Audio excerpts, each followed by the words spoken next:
Okay, so we are live. Excellent.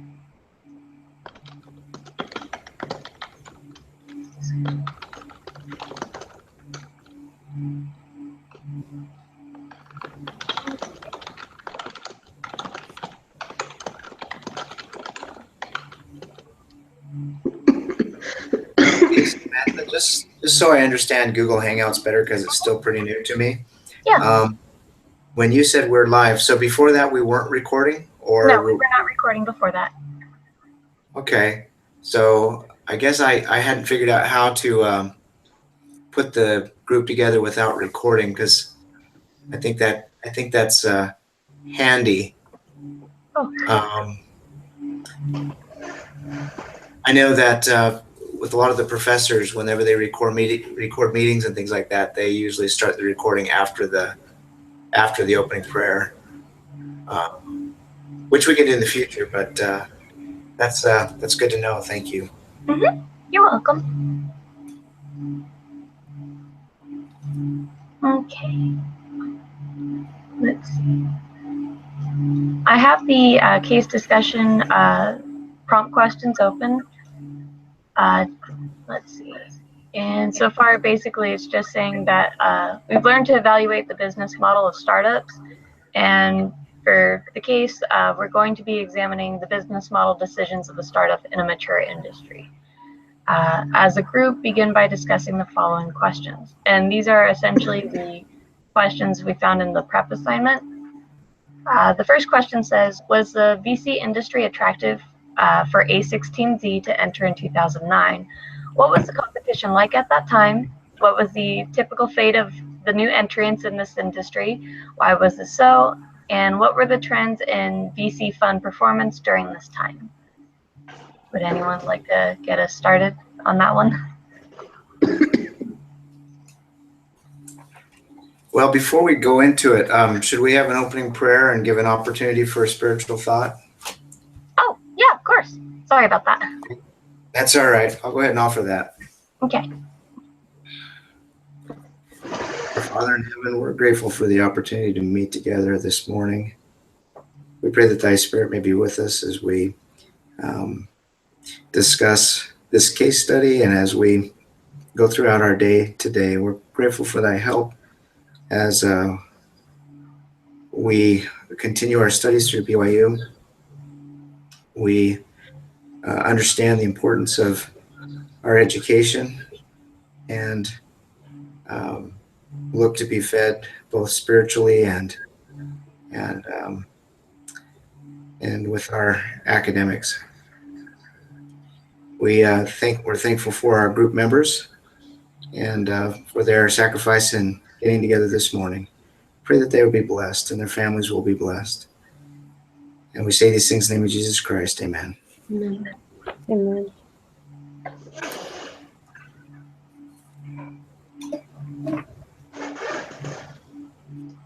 Okay, does anybody have a spiritual thought or a scripture that's been on their mind or something like that they'd like to share? I'm not really sure what the scripture is on this, but the principle that was kind of on my mind was just perseverance. A lot of the times for reading the cases, it takes me a little bit to understand what all is going on about the industry, just because I'm so concerned more about the protagonist's point of view and what he or she needs, that it's kind of hard to figure out what always is the best move for them at their current situation and time. So the principle of perseverance just kind of sticks with me, because even though I may not understand something at one point or another, I do know that after praying and trying to take a 5-minute break and then just coming back to the case, I'll be able to find out a little bit more, and it does make it a lot easier. Oh, I got it. So that's perseverance for you in understanding the case, huh? Yep. Okay, very good. Thank you for sharing that.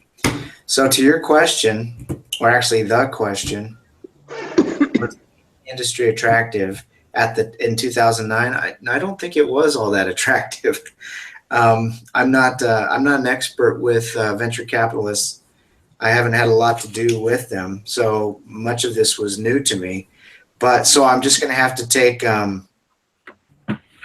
founders, Mark Andreessen and Ben Horowitz's word for it when they talk about the behavior of venture capitalists before then. It sounded pretty ruthless, you know. These people that have an overdeveloped sense of importance and kind of a cutthroat attitude. So yeah, I can imagine it was a hard industry to get into and a hard industry to try and to take on, because that's kind of the way I feel that they approached this, is they took on the entire industry by doing things unconventionally. Would you guys agree with that? I would definitely agree with that, just because a lot of the VCs at the industry were always kind of notoriously known for being late or for being constantly, I guess you would say, distracted during the meetings with the entrepreneurs. And a lot of times that really doesn't sit well with the entrepreneurs who are trying to give their pitches. And I think what Andreessen and Horowitz did was actually a really good idea, because not only did it improve the ability to be able to go and become one of the top tier VC firms, but it also made other entrepreneurs as well as the market realize, hey, we have more opportunities to actually make this work for us. You know, building off of our discussion on Wednesday, it's interesting that this business kind of started at the same time as the other case we discussed, right about the time of the crash of the economy. You know, so when I saw this and they were starting in 2009, I thought, oh man, they're coming off of a recovering economy. This is Rebecca, not class. Sorry. got to be a hard time to be coming in. But I think what saved them is that they, because of their background in technology, they were able to see an opportunity that all the other VC firms were missing, and that was the internet. Yep. You know, so I thought it was just interesting to see how right at about the same time, one business really flopped that had to deal with investing, and the other one really succeeded. It's really interesting that you say that, because when I first started reading this, I had similar thoughts, but going back not in 2008, but further to 2001 and 2002. And what happened back then, if you remember, was the dot-com bubble and the dot-com burst. And I think that a lot of people got burned by that, because there was so much money that was put into these companies that didn't really have a firm customer base. So when I started reading this, I thought, oh man, trying to be a venture capital firm in Silicon Valley after the dot-com burst, how hard must that be? But you raise a really good point, Jenny, and that is that I think that what must have happened is that all these venture capitalists after 2002 just got burned so much by these internet companies, these dot-com companies, that it became the third rail of venture capitalism, and they didn't want to touch them with a 10-foot pole. So I think that must have really opened up an opportunity, because, you know, yeah, there were a lot of those companies that were bad, but that didn't mean all of them were bad. And so I agree. yes, there was a real market there for them, but it wasn't just that opportunity. It was the way they went about doing it, wasn't it? I agree. Their business model played a big part in their ability to be successful at it.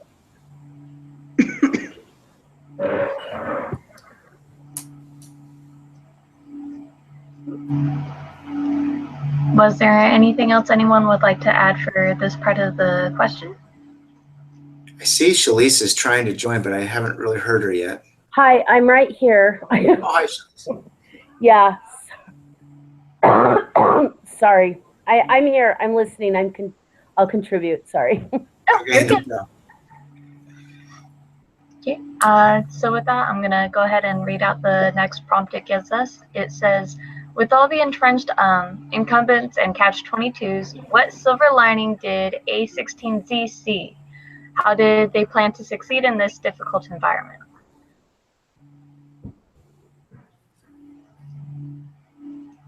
I'm so sorry.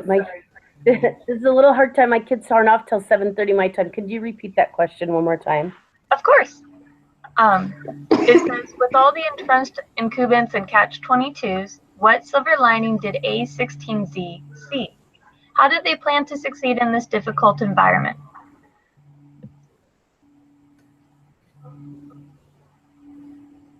I think one of the ways is that they used their experience well to really see the needs of the entrepreneurs. Where it says that like they left the CEOs in who founded the market. They weren't just looking for great places to invest. They were a support system, the success. They just came in with a different view of the entrepreneurs that were trying to build companies than VCs previously had, I think. Yeah, I agree. It makes sense to me. If you're going to invest billions of dollars into different companies, you want them to succeed, right? Otherwise, how are you going to get your money returned to you? So I thought it was interesting that they took it with the approach to, let's support these people and help them be successful. We're not going to do this for them. We're going to put them in contact with the people that will help them and be successful and develop these companies, which is a totally different approach than the other VC firms that I could see. Yeah, they're even in the back. This one of the exhibits has a survey that they took afterwards about how they were treated by the venture capitalists. Is that right? Yeah, the entrepreneur survey. How long did it take to get a meeting? How were you treated during the meeting? How quickly did you get back to you? I mean, they were very oriented towards the entrepreneur, which I think is a little bit of a different approach than other venture capitalists. Not just the venture cap. I feel like the attitude before then was, you need us, not understanding that we need you too, and to treat the entrepreneurs like they need them and that they're valuable commodity.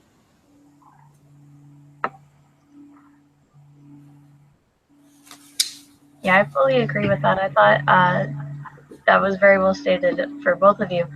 A lot of the times I noticed throughout the case that the co-founders were more, I guess you would say they were kind of more dedicated in being able to figure out not how to essentially make a profit, which I know is still important in any VC firm or for any business, but to how actually use what was currently available, which for most people it was just being online and having the internet. And I think they were able to kind of take advantage of that to a degree because so many other entrepreneurs, after the dot-com bubble had burst, they realized, even though, like Bradley had mentioned earlier, a lot of the companies were still pretty bad, but the ones that weren't and they just kind of needed a little bit of help and their strengths outweighed their list of weaknesses, it was actually worth pursuing. And I really thought it was great on being able to just kind of help them through and being able to figure out what was needing to be done and what would make their company better. That way they would be able to succeed, not fail. Yeah. Thanks, guys. I don't have too much to add to that, but I just I felt like the company was doing the right thing because they were focused on the customer, and instead of on just their own interest. Did you guys read that exhibit? Maybe this is the one you're. I don't think this is the one you were talking about. There's another exhibit in the back, number 3. It's the Ben Horowitz blog post where he really rips the VC companies apart, calling them fake casual and wasting, people that want to waste his time and other things like that. And again, all of these things are very self-serving, and I just think that's a testament to how important it is, not just with this business, but for any business, to focus on the needs of their customer first, and then themselves. Because I think these venture capitalists had a tendency of getting a big head. I fully agree with that. I really enjoyed reading the little email that you had about 4 things some VCs do that I don't like. You didn't really mince any words about that. You just kind of No. said everything you wanted to say. I'm like, oh, okay. I think that was smart of him to do because, you know, that's kind of how this company got started. Like a lot of companies do. They had a bad experience, so they recognized a need out there. And for him to air his grievance like that, you know, it's got to resonate with people. And I think it really did resonate with people, and is part of the reason for their success because, you know, as an entrepreneur, I know that they can sympathize with what I'm going through after reading something like that. I think it also helped them that they had that background as entrepreneurs. It helped them realize that these founding CEOs,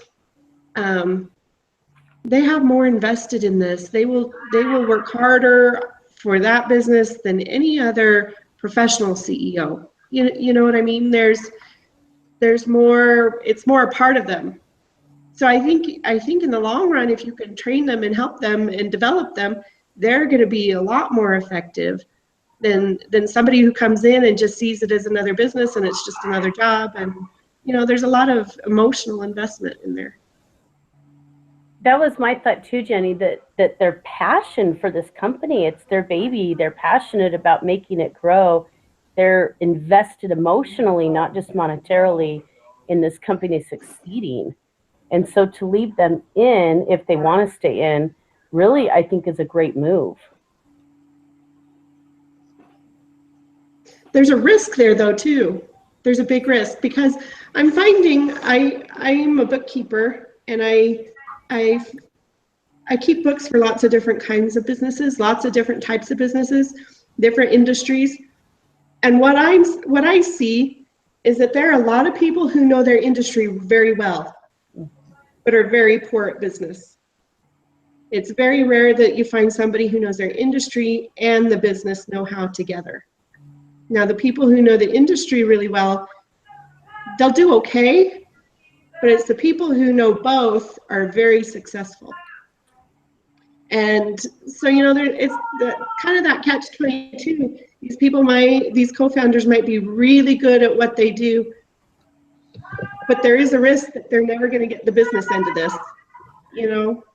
That's a really good point. In fact, one of like a successful plumbing business in our city, he's not a plumber. He's a businessman that started plumbing. He knows nothing about plumbing, but he knows a lot about business, and that's what makes them successful. So that's a good point.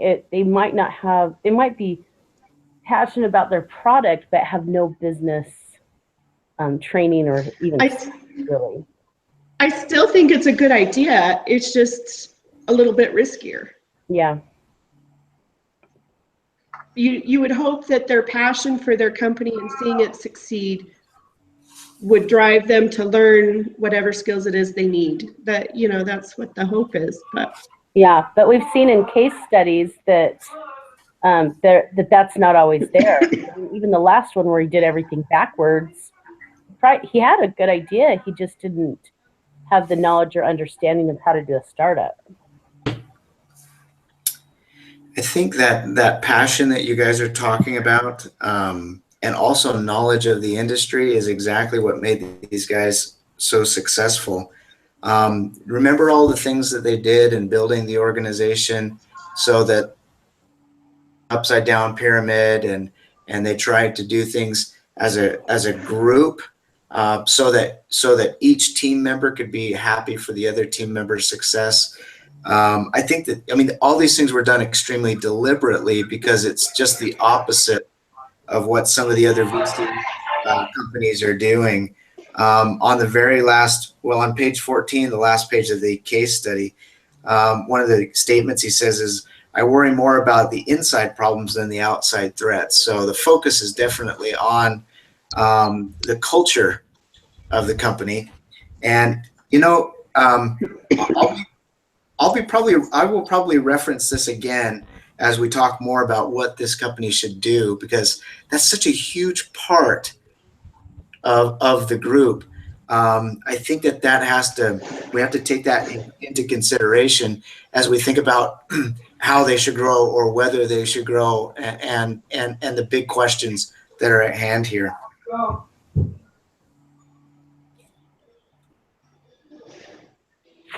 Hi, Reed. Good morning, Reed. Hello. Yeah, you don't have to look at us. It looks like you're driving. Oh my gosh. Yeah, please don't crash. I'm listening. I got you set up. Don't worry. Okay. With that, I'm gonna go ahead and get ready for the next question for the prompt. The next question that it gives us is, why is A16Z specifically targeting first-time technical co-founders? How has the cost of tech startups impacted the VC industry? How has it impacted the need for technical co-founders to raise capital? And how do these trends apply to other sectors such as life sciences or clean tech? I think a lot of kind of what we were saying for the last question can be applicable for this one, in regards to the fact that a lot of the people that they were trying to help for the entrepreneurs, they were just trying to be able to help them find what they needed to do in order to be successful. And I think that's why it was able to have such a positive impact for the actual industry. They weren't just there trying to make a quick buck. They were trying to be there to actually improve people's their ideas and their businesses. Yeah, and I think that's actually one of their strengths, is that they understand this business. In college, who was it? Andreessen, that he created Mosaic, a easy-to-use web browser. Co-founding Netscape. Like, they have a background in technology, and I think that that's why they see the need, but also why they recognize a good fit is because they have that background in technology. And honestly, it's a big industry. It's a fast growing industry, and so I think those two things really work to their advantage. I agree. That was excellently put. Thank you. So if they have such a strong background in technology, and I agree with that, that's true. Not only that, but they know a lot of people in the business. The networking aspect can't be understated. So what does that mean for other industries, such as, what does it say here? I just lost my place. Here we go. Yeah, life sciences and clean tech. So what does that say about that? I mean, can they expect to have immediate success there as well, or are they better suited for the computer networking and online type businesses? Well, I think just for any business, when you first get ready to go and start into it, you have your preconceived perceptions on what it is you think the industry is going to be about. If they have a little bit of background about the IT, I think some of that could be applicable for the life sciences and clean tech, more specifically for the clean tech than anything else. But with that, I would think due to their network that they have, that makes them so unique, being able to go and kind of ask the people that are within their group if they have any experience or if they know anyone who has worked in the other industries. I think that actually might help them a lot. So I think if they were to kind of use their own business as a means of being able to learn about the industry and what needs to be done, I think that actually might help them more than just trying to jump into it. But I do feel that they would actually do quite well in the other industries. I think their model would work, but like you say, they need, and this kind of links into the next question. They compete on their ability to source, pick, and win. I think they've been so successful because of their technology. They can go out there, pick the opportunities that really have the potential because of their knowledge. but then they use their network to help them be successful. And so I think that it plays a big part in their ability to pick which companies to invest in. And I think it could be applied to other sectors, but they would need somebody with background in those sectors, I would think. But I'm not convinced that they've tapped out on their opportunities within the technology sector. Maybe just expand geographically, but specialize in technology. You know, maybe they specialize in technology. My wife is a vocal instructor, and she loves The Voice, and she loves watching a cappella groups. And a lot of these a cappella groups, they just go crazy with all their riffs and runs and everything like that, to the point where it's just too much. It's a little muddy. She always says, you know, just because you can do it doesn't mean you should do it. And I think that applies to this case here, where, yeah, they probably could do it, but I don't know if they should. Every section of their company is built around this particular customer base. The help that they provide with PR and marketing and recruitment and all that stuff, all of the way that they're connected in the community and everything is all centered around these high-tech internet-based companies. And so, yeah, I think that they should. I think that they should focus on their core product there, and not necessarily venture out, unless, like what Samantha was saying, unless they were presented with a real opportunity based on their current associations.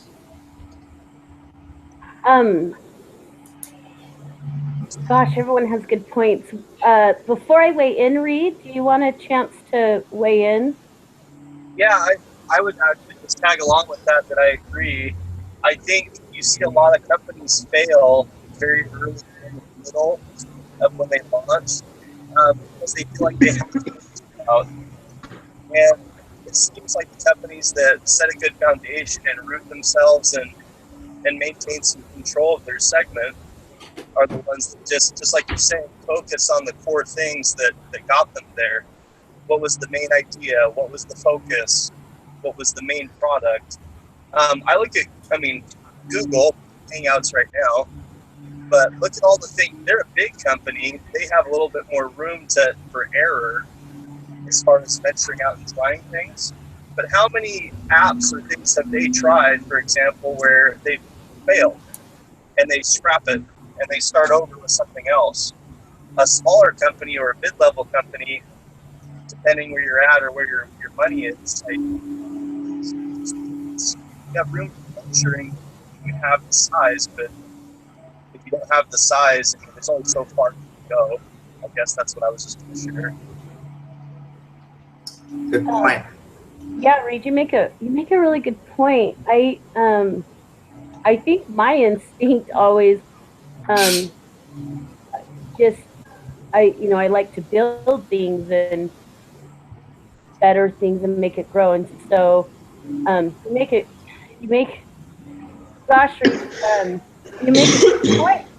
good point. You're almost changing my mind. I kind of tend to agree with Jenny. I think they do have room to expand. If it reminds me, I always kind of refer to the book Good to Great. If they get the right people on the bus and in the right seat, I think that they would need to find someone who understands and can come into their culture well, but also their background is in that area. That they should recruit someone in that area, like they have a technical background, in those areas, to find the right people to fit for the entrepreneur. I think if they found the right people, they really could branch out. But they would have to get the right people on the bus in the right seat that believed in the culture and that had the right background in order to do it. But their business model like Jenny was saying, I think is sound, and that it could be expanded to other areas. You know, now that I think about this, if they wanted to expand, I would do it as a separate, you know, maybe you invest in a new firm that specializes in healthcare or specializes in life sciences or clean tech or, you know, whatever. But I don't know that I would make it part of their current firm. Jenny, I think that's a great idea. Almost like just some of the other case studies I read, even in different countries, where they're all Johnson and Johnson or whatever, but this part's cosmetics and this part's baby items or whatever it is. I don't know if Johnson and Johnson is the right example, but they're totally separate run branches under the same umbrella type of thing that takes the business model and starts separately. I think you're right about that. One of the downsides I see to branching out into a new area would be you would need not just somebody with that technical background. I think the business model would apply, but you'd have to recreate a whole new set of network, you know, a whole new everything. It would just be the model that would carry over. So yeah, I don't know that they should, as a 16Z should do it, but there could be potential to do it other ways. I think they would actually have a greater opportunity of success if they would actually follow exactly what Jenny and Shalise were mentioning earlier, kind of having like a little sub brand or sub part of the company, and just kind of like for the Johnson & Johnson example that was used earlier, just kind of use the name, but just create like a little sub company that focuses on the different industries, because that way they already have the networking and the business model set up. They've proven that it works great. So if they really wanted to go through with that, they would just kind of carry that business model over, like Jenny was mentioning earlier. And I honestly think doing that, they would have an easier time than just trying to go and create everything again from the ground up, just because they've already proven themselves that their method and their ideas work. They just need to have that network of people who have the background knowledge for both the industry as well as the business. There's a paragraph on page 13 of the case study under looking ahead, and talks about this. It says, if we doubled our commitment capital, would we need to double our number of general partners? What about the size of our operating team? Where are the scale economies in this business? And what breaks if you double everything? And there's also other things as well that I'm thinking of, and that is their marketing department. They market themselves, but the same marketing department assists the companies that they fund in their marketing efforts, because they're experts in this field.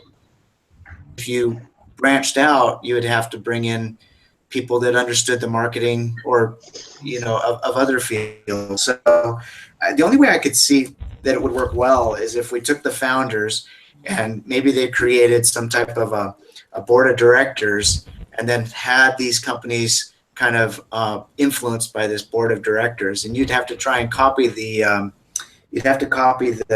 structure and the environment and all the things that make this company great, try and replicate that. But I really think that based on the model that they built, that the companies need to be separate. I agree. Yeah, I think that's true. They need to invest and make their own investment in a separate company that's maybe even run by different people but trained. I think so. I agree with the separate companies, but even more so, and I think it was mentioned that I do think you need to find the right person, the right people who can to get the right. You're not necessarily going to get the same people. Ray, do you kind of You cut out a little bit for me. I don't know if everyone else. I heard right person, and I think I heard different company. Yeah. Can you hear me now? Yeah, That's much better. better. Thank you. Sorry, I'm parked now. That makes it a little easier. So what I was going to say is, yeah, I think separate companies is a good idea after listening to what you're saying and thinking about it more. But even more so, the right person to tool the right team. Just because you had success in one company doesn't mean you're going to automatically have the right done. Yeah, I agree with that. I think they need to take their time building the right team with the right people that they can be independent enough and be able to keep that culture. I think the culture itself is unique. The team, it's not always easy to find so many team players, honestly. And so I think they really need to take their time to find the right people who have the right background and the right interest in the culture. And that could take some time. I think they'll fail if they don't have those two aspects.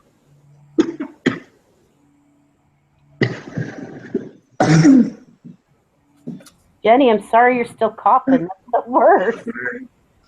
I went to the doctor yesterday and it turns out I have bronchitis. So I'm sorry. If it gets bad, I'll mute the microphone. I'm so sorry.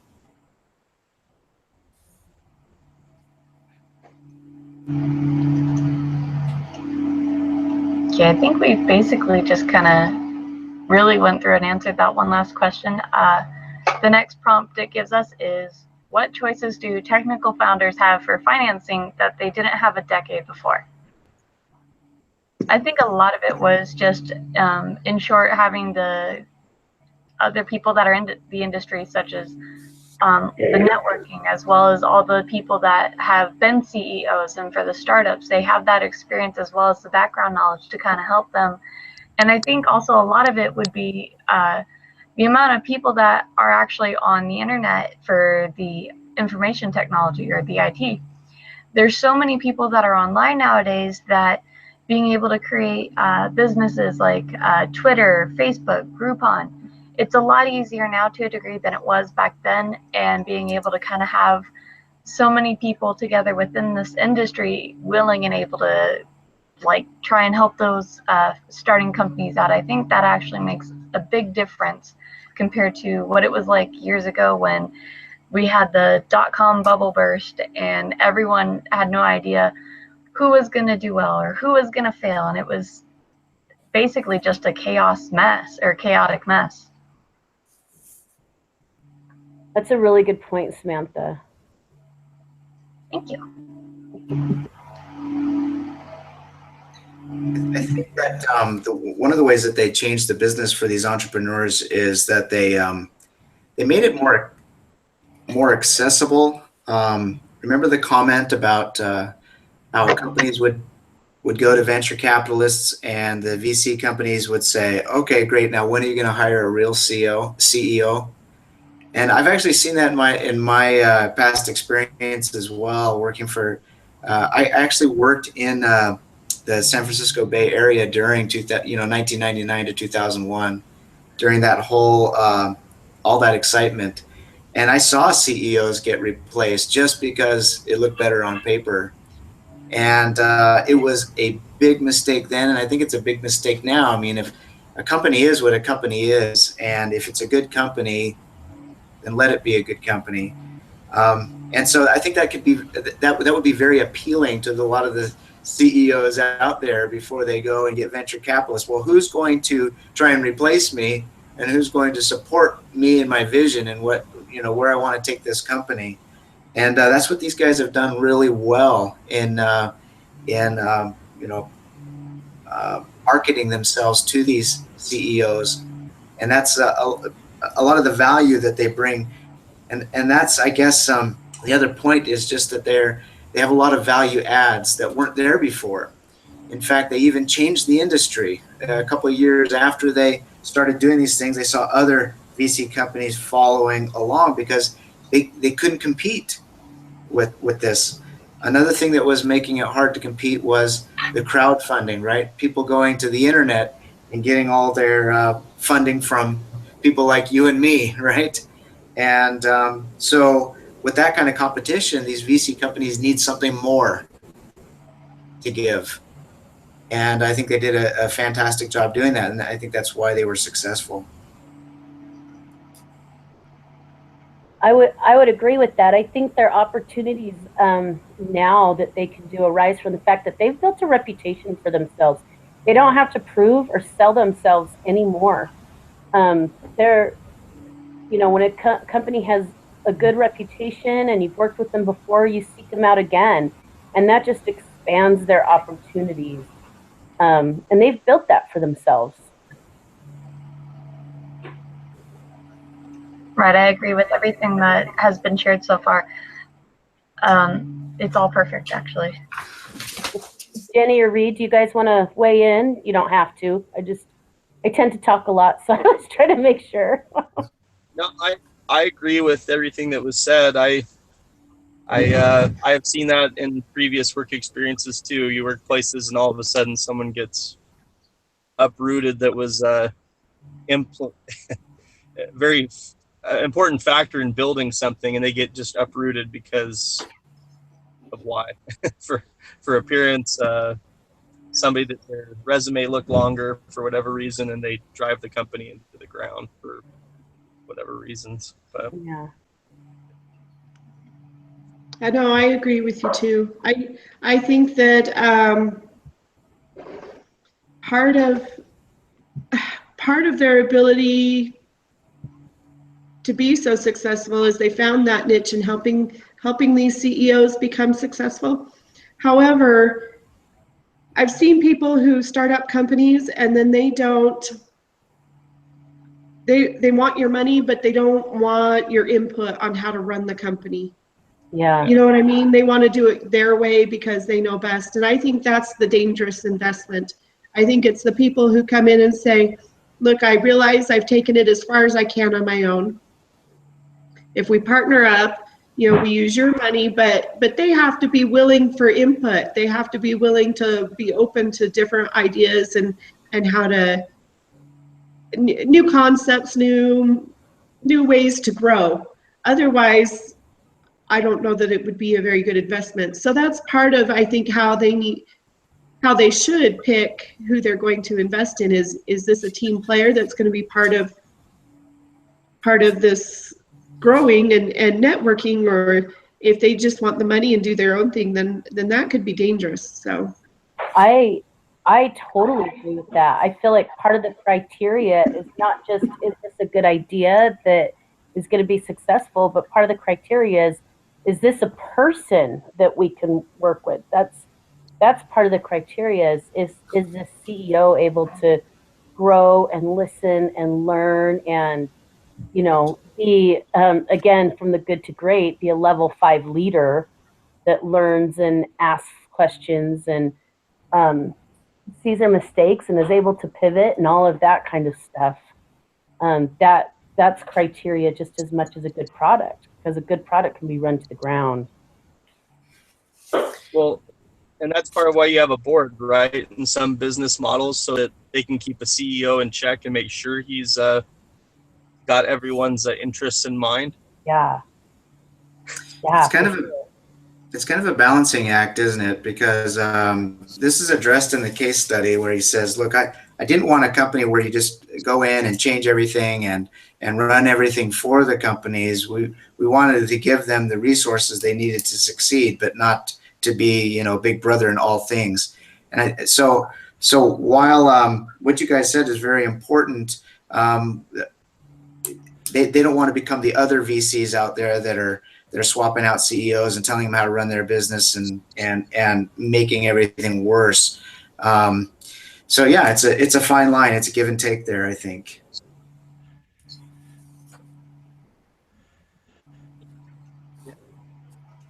More of a partnership than a dictatorship, I guess.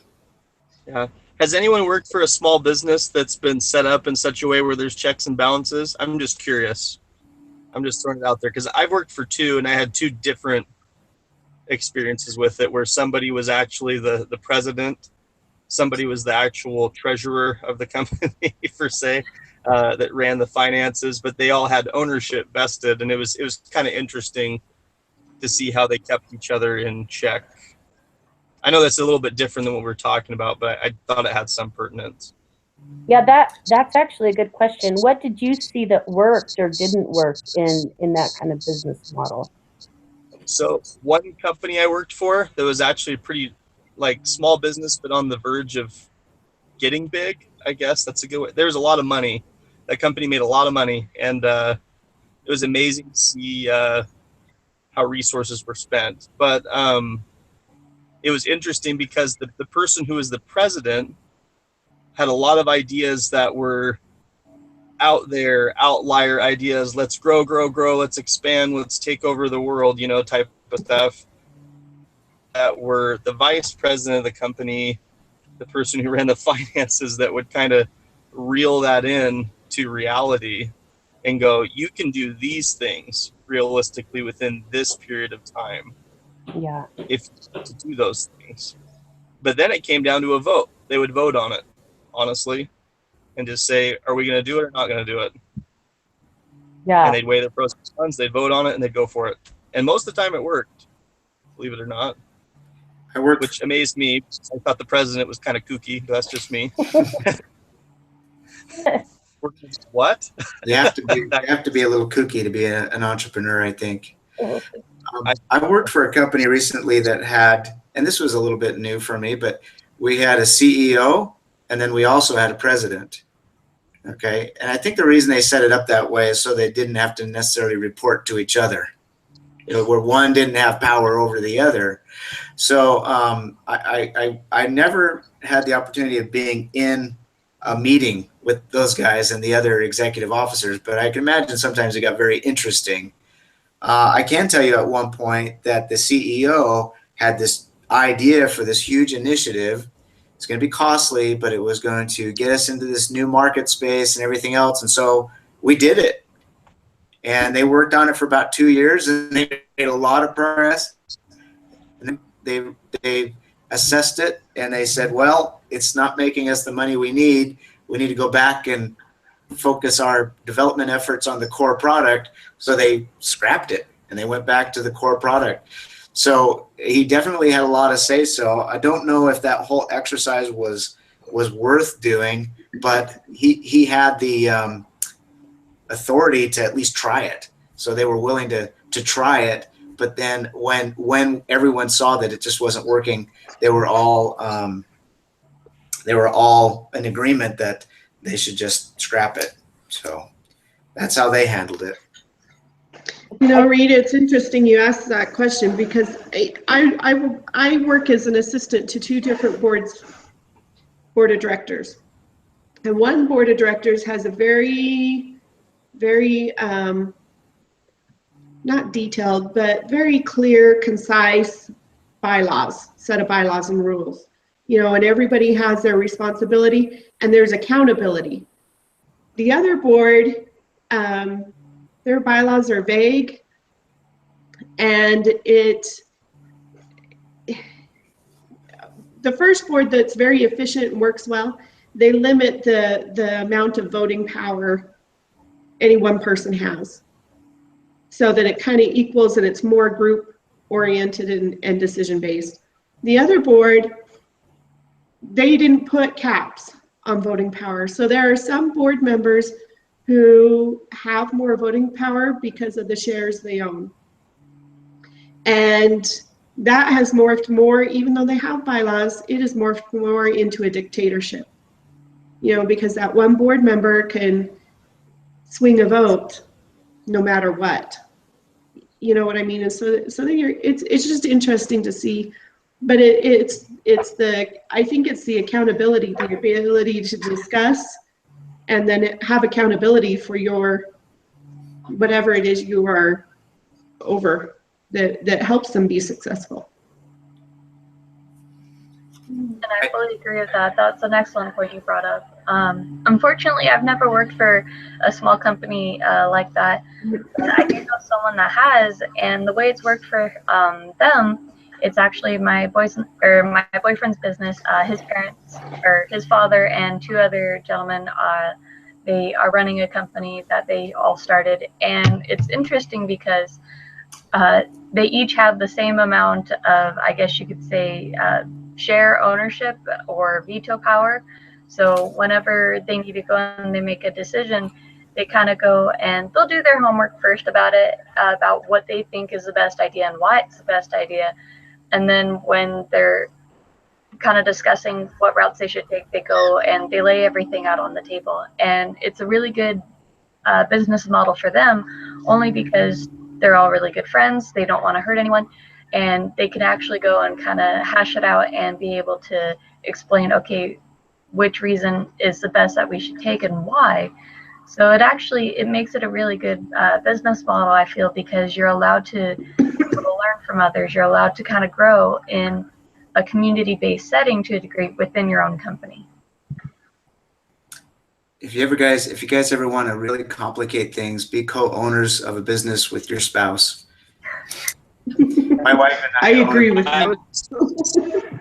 My wife and I own a business together right now, and some of those executive board meetings can be really interesting because you've got everything else interfering. I'll throw you. My husband and I run a couple businesses together, but I just listening to everyone talk. I just keep coming back to this in these case studies that it's people. It's, you can have a great idea, but if you have someone that's too proud to take direction or pivot or thinks they know everything, you're not going to succeed. And just as much, the case studies just over the years that I've read, I come to more and more that you're investing in people, not just an idea. And if the person does not have level 5 leadership, if they're not humble, if they're not willing to take direction, they're going to fail. It's as much about the people that it is about the product, I feel like. And just the more I read these case studies, the more I see it. Maybe the more I need to see it. I don't know. Maybe I'm one of those people. I don't know. But it just occurs to me more and more that it's the people that you work with as much as anything else. Great point. I'll throw you two funny ones. So my parents own a business. My father's the president and my mother's the vice president. And I've worked for them twice in an administrator type role running a crew. It's a construction type business. And I'll tell you, working for family is very hard. And some of those real decisions when you're sitting there looking at the finances going, hey, President, I don't think I would do that. Right. And he looks in the eye with that look of like, yeah, I used to spank you in the corner, It's a little, and I both have ran small businesses for a number. I recently just ran small business for 4 or 5 years and to sell my customer base to a larger company and move into a different direction that was a little less stress and about the same pay. So actually running that, me and my wife decided that it would be better off if I ran my business, but there were these things that I would come as a husband and wife to discuss. But when it comes to business decisions, she said, I don't want to put my hands in it. I don't want to have influence in it. I don't want to have that argument. You know what I mean? If that's going to be your decision, that's going to fall in your own hands, and vice versa. Hers, it's kind of the same thing. We've done it vice versa, where she runs her business and she says, I would like your opinion, on these financial decisions. Mm-hmm. And I said, okay, I'm going to give you an opinion, but end of the day, it comes down to her decision, I guess. We're not in a situation where it's do or die, so that probably makes it easier. Yeah. But yeah, it's interesting. I feel like over the 10 years that we've worked together or more, we've been married for 20, but, working together like this for 10, I think part of it is it's just evolved to where we know what his strengths are and we know what my strengths are. And, you know, we've kind of settled into this place where we kind of know what we're good at and we defer to the other for what they're good at. But you're right, when it's do or die, you get a little desperate. You might not make the best decisions. And I see where an outside influence, you know, that's not in the family or as invested would provide some really great direction. Yeah. I have a friend that runs her own company, and she spent money more than once to bring someone in just to assess how she runs her business. And she's a sole practitioner. She has like one paralegal and a receptionist, but just go hire someone to come in and watch her work and tell her how she needs to improve. And I think that's important. My stake president that we used to have, he would work for millions of dollars. He'd come in and contract for 3 years to be a CEO of a company, to get it out of the hole and to help it improve. And he'd fix it in the first year, and then he'd golf for a couple of years, and then he'd find another company to be a CEO of and fix it in a year and golf for a couple of years, and then find another company. He got paid a lot of money to pull these businesses out of a hole because the CEO had a great idea, but you know, didn't necessarily know how to do it. Yeah. So guys, we're getting short or out of time here, but I wanted to get your opinion about, you know, we're always encouraged to add math to these case studies. What ideas do you guys have for math in your conclusions with this case study? I have no idea. I'm miserable with that part right now. I need to put more effort into that part for this case study myself. I'm just being honest, completely honest. Well, there are some exhibits in the back that show the different venture capitalists and how much market share and stuff like that. So maybe we could apply our thoughts around whether or not to expand. Maybe we could utilize those numbers to support our theory a little bit. That's the only thing I can come up with. Well, I think Samantha had some good points too about the growing industry itself and how the opportunities within the industry that have changed over the years. And I know the exhibit went over a certain amount of years, so maybe we can show growth in the industry over the years. I can't remember exactly the exhibit. That's a good point. Let me take a look at that real quick and see if it's obvious that they're growing. Jenny, in the last case study, I tried to apply the rental thing, but I couldn't quite apply it. Were you able to do that? The runway template? They didn't really give variable costs and fixed costs. Yeah. But they did have at one point, you know, this is how much it's costing us a month. Oh yeah. So I just used that number. You also were able to extrapolate how much it cost them for each rental and how many dresses they had to rent. Yeah. Yeah, I did, but I couldn't find those same numbers. I couldn't find those costs in the one last that we did Monday or Tuesday or Wednesday. I don't remember. I don't know what it is. I played with that one a little bit. I wish I was at my computer at home. I'm working off my phone at the moment, but I was able to I got to my conclusion even with playing with the numbers on that runway one. That they really needed more dresses. That was kind of my conclusion personally. They needed more stuff, you know, to make more money. Right. It seemed.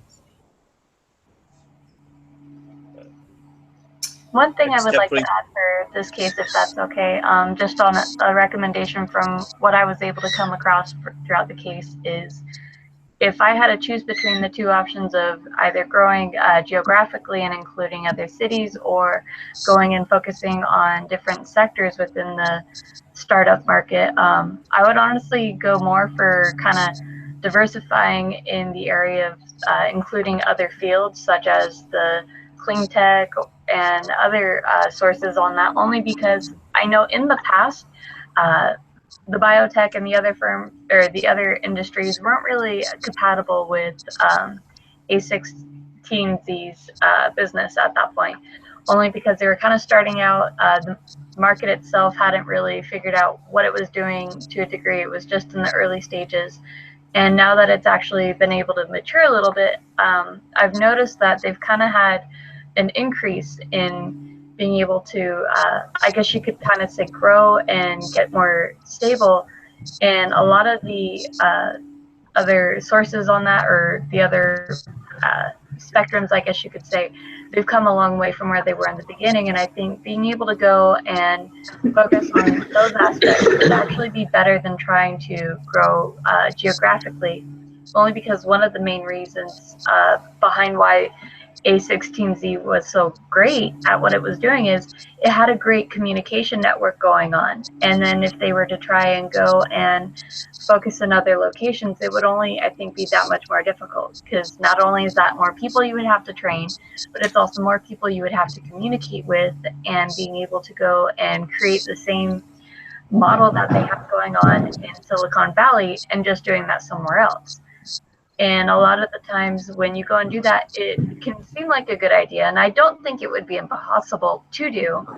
It would just come with its own unique challenges for the case. But I know a lot of different places where some businesses won't do well as others. And just like it was saying in the case, I'm not sure what page though, there's opportunities in China and New York. The business for that is booming. But if you don't know what you're doing, you can end up losing a lot of money. So that's why I kind of felt that being able to invest in like the different industries for the clean tech and biotech, I think that would actually be better, only because their maturity and their growth is actually aligning more along the lines of what A16Z is trying to do. Just and being able to kind of like have the unique investments that are growing and kind of shaping the industry into what it is. Sorry, I know I kind of rambled, but yeah, that's kind of my thought. I agree with you. I think different geographic locations would be down on the list as far as what I would recommend. I was looking at the exhibits to see if we could display like growth in the industry. And unfortunately, Exhibit 5 is showing the number of VC firms and, principal and things like that. But it shows 1992, 2002, 2012. Well, 2002 was the tail end of the dot-com boom. And so there were more companies and more principal in that year than there was in 2012. So I think it's kind of skewed, and I don't know if that's going to help us much. But in Exhibit 6 down below, it shows A16Z's growth from year to year, and they show steady growth from year to year. So I think we may be able to utilize that. I don't know if you guys have any ideas as you're going over this today about how to use these numbers to support the case. Will you let the rest of us know? Of course. Absolutely. All right, and I'll do the same if I come up with something. But right now I'm kind of struggling. Yeah, it's kind of hard, I think, for this one, trying to go and apply numbers and being able to back it up just a little bit, because sometimes I feel we don't always have all the information we would like to be able to make the decisions or being able to kind of justify the decisions we come up with. I kind of wish we had a little bit more to a degree to go off of.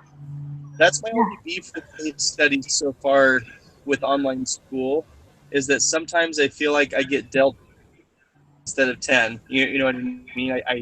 I only have what I have to look at. And I feel like I'm not looking at, I don't know, if my own head was in the situation stuff, but I think the same way. I don't know. You know, it kind of. You know, I have asked, I don't know if he'll do it or not, but this is something I really want to be comfortable with, you know, is how to look at a company and see, is there growth, or, you know, how to do those numbers. And I've asked Brother Brown to, you know, maybe in your screencast, could you show us the previous week, you know, not before and give us the answer, but like follow up, do part of your screencast. Can you kind of show us different things you could do with the numbers just to kind of Yeah. give us direction? But he hasn't responded, so I don't know. Yeah, No, I think that's great. yeah, I like that he's putting the best questions in. That, that's giving me some good ideas and direction, but just some ideas on the math, just what people did. I know we all did some different things, but I'm constantly frustrated because I'm like, where is this number? Like you said, the last one didn't really have costs. And so I'm like, well, I can't do what I'm trying to do without costs, or I can't do what I'm trying to do without, it's just always missing. It's really, Yeah, you can be hypothetical, with anything if you know the business model. But yeah, it's kind of nice to know some of the true numbers. yeah, I feel like some of my math is a little bit weak because I have to go a different route because that's the numbers I have to work with. And maybe that's the point of the exercise, is to get the numbers you have and try to work with them. Because I guess we don't always have all the information we need when we're running a company. Yeah, I think the important thing though is if we do make those assumptions, we make those clear. This is an assumption. In the K Financial one that we did, I assumed that they would keep signing on customers, but I could see no pattern to how many customers that would be. So I said, we'll do 30 a month, okay? And but I said, hey, this is just an assumption. But I think you're right. I think a lot of these numbers are obscure for a reason. They want us to think about it, walk away from it, come back to it, think about it again, and come up with some creative. And like they said from the beginning, nobody is going to be wrong in their opinion. They just want you to show that you're thinking. Yeah. Fair. And what your thoughts are. So I'll be interested in your thoughts, guys, and you think we're good to adjourn for this morning? I think so. I think we're good. Okay. All right. Well, Do we want to so set a time for next week, real quick, while we're all here? That's a good idea. Next week, Tuesday will probably be bad for me. Okay. I can try if you decide to do it Tuesday, but it just depends. Honestly, I don't know. I coach high school soccer, and we're in like a regional playoff situation at the moment, and so depending what happens Saturday, I really don't even know if I have a lot of town or not. So it's kind of yeah. Okay. So, but that's kind of where I'm at. Okay. So Wednesday would probably be better for everyone then? Yeah, Reed, Monday. it's interesting to me you got in our group because I'm glad you're here. Don't get me wrong, but you put evenings are better for you. Some of us put we can't do evenings, so this is a little funny to me. Right, like today. I mean, I kind of just took my break here early today, and I made it work while I'm at work. Okay. So I can kind of make that work the best I can. So Okay, but not Tuesday. But some mornings work okay for you? if it's Tuesday morning, I could probably make it work. Okay. Honestly. I can do Tuesday morning. 8:30 is better for me just because my kids leave at 8:30. I haven't been able to get them out the door like I should this week, but I mean, I can do 8. We only have 3 more weeks of school here, and then my calendar will free up a lot. Yeah. No worries. I'm also available for Tuesday morning at 8:30 if everyone else is. Is that too late for you, Jenny? 8:30 Mountain Time or 8:30 Mountain Time. Pacific? I may have to leave just a little bit. I can come at the very beginning, but I may only be able to stay 30 minutes or so, which is fine. But Okay. Well, we can do 8 Mountain Time if we need to on Tuesday. I can. I can make it work. My husband's really good at getting him out the door. I just have a lot of guilt.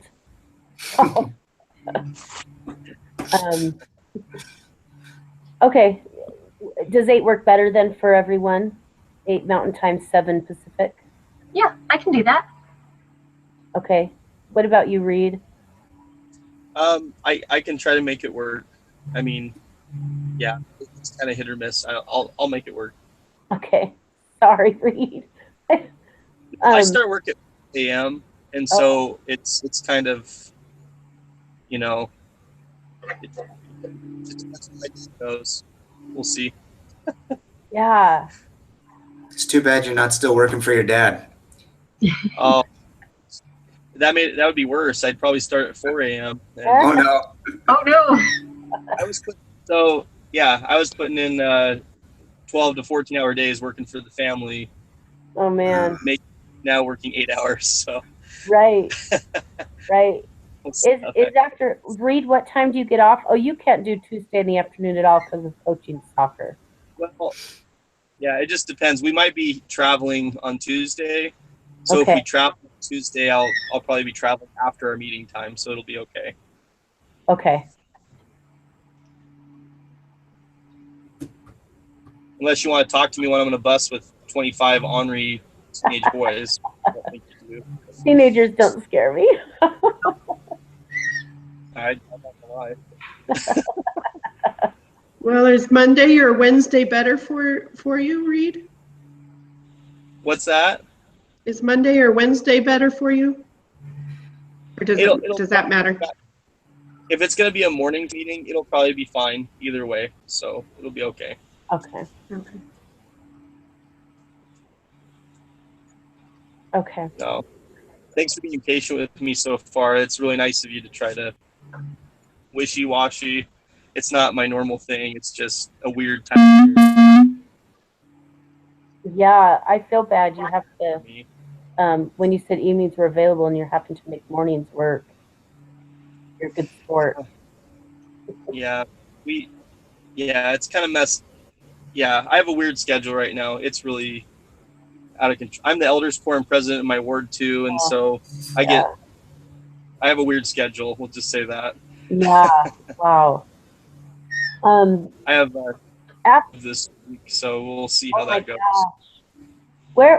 Where do you live? Richland, Washington. Oh wow. In Washington. Oh, you're Kim's husband. Yeah. Okay, I was in a group last semester with Kim. I knew the last name Craig. I was trying to place how I knew that last name, and then when you said Washington, that's funny. Yep. My in-laws live in Kennewick. Oh, really? That's where I grew up. Yeah. What's their last name? Butters. Butters? Butters. Any relation to a Mike Butters? Mike? Yeah, Butters. Mike is my brother-in-law. Oh, I went to high school with him. Yeah. Oh yeah. Okay, good. Interesting. High school football. That's how I know Mike. That's great. Okay. All right, guys. Well, thank you so much. Yeah, I'll be here at 8 o'clock. Okay. I don't know. I can't remember who started the Google Hangouts. Will you send us the link? Of course. Awesome. Thank you so much. You're welcome. Just wanted to make sure. So we're going to be meeting Tuesday morning at 8 a.m. Mountain Time, correct? That's my understanding. Okay. Yep. I'll plan on. Perfect. Thank you, everyone. Thank you. We'll All right, have a good day. Bye. Bye.